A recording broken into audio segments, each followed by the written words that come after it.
A regional Victorian community has been left reeling from the shock death of a young miner who tonight has been named as 37-year-old father Kurt Hourigan, described as a dedicated family man and friend.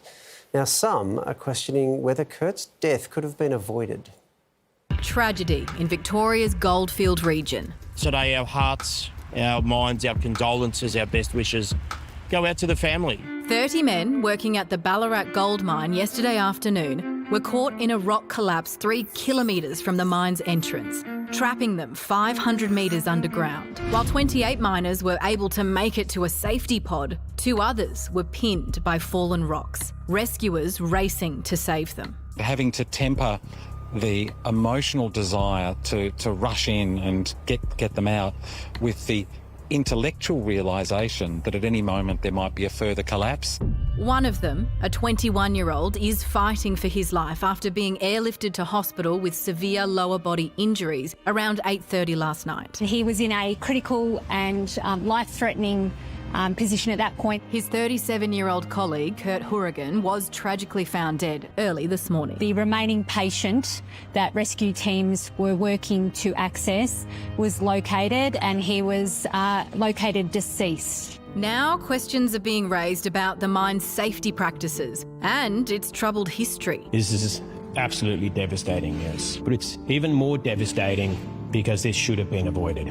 In 2007, 27 miners were rescued after a tunnel caved in 700 metres underground. Then, in 2021, the state's mining regulator put the mine's former operators on notice after 600 tonnes of rock collapsed within hours of a worker being there. Union leaders are slamming the mine's operators, claiming its safety manager was made redundant just months ago, and that the 2 workers involved in yesterday's tragedy were performing a dangerous form of mining called air legging under unsupported ground. Air legging is a way to mine for a resource with hand tools as opposed to a large mechanised device. There's a general position in the entire mining sector that ground should always be supported.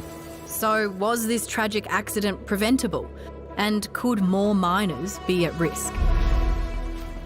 Ronnie Hayden is the Secretary of the Australian Workers' Union Victorian branch. Ronnie, this is horrible news. How's the mining community taking it? Obviously, they're devastated. Devastated and angry. This is something that just shouldn't have happened. Ronnie, you've said previously that this death could have been avoidable. How was it avoidable? Simple. They shouldn't have been using air legs to mine. The fact that this new company have just taken over and reintroduced a method of mining that they got rid of 8 years ago because it was unsafe. To bring it back in again is just ludicrous. Ronnie, what makes that particular method of mining, this air legging, what makes it so dangerous?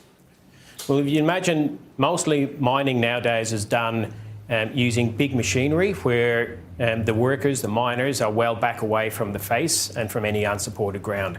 Using an air leg is 2 guys holding on to a big drill with a leg, one single leg coming down from the middle of it. It's run by compressed air and water, and it is physically mining. This is going back to using a pickaxe to mine. This is something that just shouldn't be happening today. Could there be other miners at risk? Absolutely. Any miners that are using this form of mining would be at risk. Do you think there are other mines using it? Like, is this a common thing? It's definitely not common. Our understanding is it hasn't happened in Victoria for the last 8 years. We understand that there are some mines in Western Australia that may have different rock that have been using it, but it definitely shouldn't have been used in this place at this time. Why do you think this mine was using this method of mining that is so inherently dangerous and old-fashioned? We're scratching our heads at that one as well. A cheap, nasty way of mining to follow a gold, so just to follow the gold in through the rock, it's just cheap and nasty. What was your reaction, Ronnie, when you heard about this? Firstly, devastated to hear that the dad's not going home. And then angry that we have laws that should be stopping this from happening. 169, since the industrial manslaughter law came in Victoria, 169 workers have been killed at work. We've had one prosecution and no jail time. That's just not acceptable. From what we know, the mining community appears to be incredibly tight-knit. As far as you're aware, are there miners out there who are scared to go to work right now? You're right, the mining community is incredibly tight. I would imagine that maybe there'll be miners that would be nervous about going to work, but I can guarantee there'll be miners' families that will be afraid to send their husbands, wives, sons and daughters back into a mine. Well, here's hoping we never see anything like this again, Ronnie, and we'll certainly watch this story as it develops from here. Thank you so much for your time. No problem. Thanks, guys. So many questions for the Ballarat gold mine on this, not least of which is why they use that style of that mining technique. We did reach out to them today, but they declined to comment, so we have nothing further to bring you from them.